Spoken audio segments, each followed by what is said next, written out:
Screen पर आपके है सैली एम पीटर एंड मैसर्स बनियान प्रोजेक्ट्स इंडिया लिमिटेड की जजमेंट 20 सितंबर 2021 को ऑनरेबल कर्नाटका हाई कोर्ट की जजमेंट।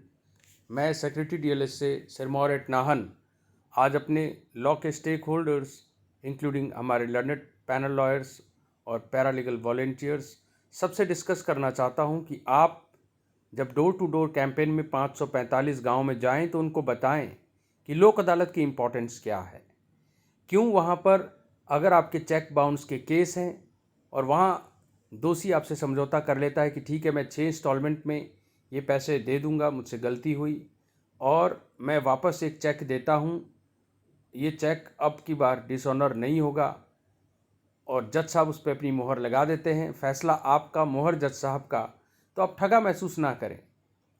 जज साहब ने वो जो भी बात लिखी, चाहे वो क्रिमिनल कोर्ट की बात थी, मजिस्ट्रेट साहब के आगे चेक लगते हैं, चेक बाउंस के केसेस, मगर लोक अदालत में मेंबर साहब और खुद जज साहब एज चेयरमैन जब उस मामले का निपटारा आपकी सहमति से कर देते हैं तो याद रखें वो परमानेंट हो जाती है। खुद जज साहब चाहकर भी अपने ही ऑर्डर को रिकॉल नहीं कर सकते। सेक्शन 362 सीआरपीसी में ये बार है। ये बात section 21 legal services authority act 1987 में लिख दी गई है कि ये डीम्ड डिक्री बन गया। जी हाँ, क्रिमिनल मैटर का 138 हो या कुछ भी, वो भी जब लोक अदालत एंटरटेन कर लेती है, फाइनल मोहर लगा देती है तो डिक्री बन जाती है, यानी डीम्ड डिक्री, क्योंकि लोक अदालत के किसी भी ऑर्डर को अवॉइड कहा जाता है। अब आपको आएगा कि जो दूसरा चेक दिया था ड्यूरिंग कॉम्प्रोमाइज़, वो भी चेक बाउंस हो गया। तो पैरालीगल वॉलेंटियर्स ये सलाह कई लोग मांग सकते हैं डोर टू डोर कैंपेन के दौरान, तो आप उनको सही सलाह दें, क्योंकि सही सलाह का मतलब होता है केसेस का निपटारा ईडीआर के यानी कि एक्सटर्नल डिस्प्यूट रेजोल्यूशन के ही स्टेज पर। जी हाँ, केवल आप ही के द्वारा। वो कंफ्यूज होकर फिर सेकंड राउंड ऑफ लिटिगेशन में एक नया केस नहीं डाले, चाहे चेक बाउंस हो गया। अब ये जज साहब सेक्शन 431 421 सीआरपीसी हो या कुछ भी और, उसको यूज़ करने की ज़रूरत ही नहीं पड़ेगी, क्योंकि ये सिविल ऑर्डर यानी सिविल जजमेंट की तरह अवार्ड का रूप ले चुकी है डिक्री का, और स्ट्रेट अवे अब वही कोर्ट आपको एग्जीक्यूट करवा के देगी, चाहे ज़मीन बेचना पड़े, चाहे जेल भेजना पड़े।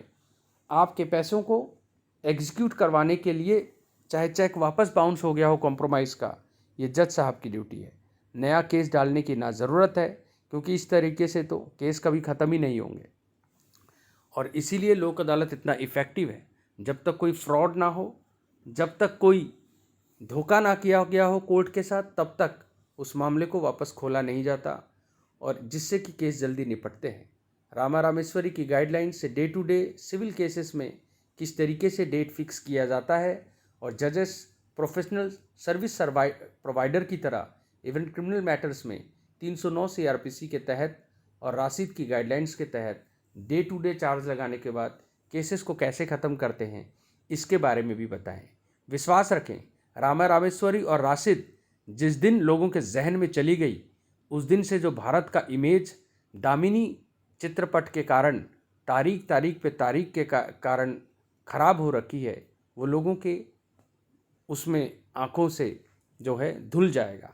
जुडिशरी की रिस्पेक्ट तब तक है जब तक हम सर्विस प्रोवाइडर बनकर इम्पैक्ट असेसमेंट करें, अपने काम का एक्चुअल रिजल्ट पहुंचाएं। आपकी हर इस तरह की सक्सेस स्टोरी को नालसा सेलिब्रेट करेगी, मीडिया में पब्लिसिटी दी जाएगी। हम इंडिविजुअल हीरोइज्म नहीं, इंस्टीट्यूशनल की सक्सेस के लिए काम करते हैं। वो बिना paralegal volunteers, panel lawyers, pro bono advocates, legal lawyers के जील, मिशनरी जील के बगैर वो पॉसिबल नहीं। इसीलिए डीएलएसए सिरमौर आपके अथक प्रयास के लिए आप सबका अभिनंदन करता है। जय हिंद, जय हिमाचल।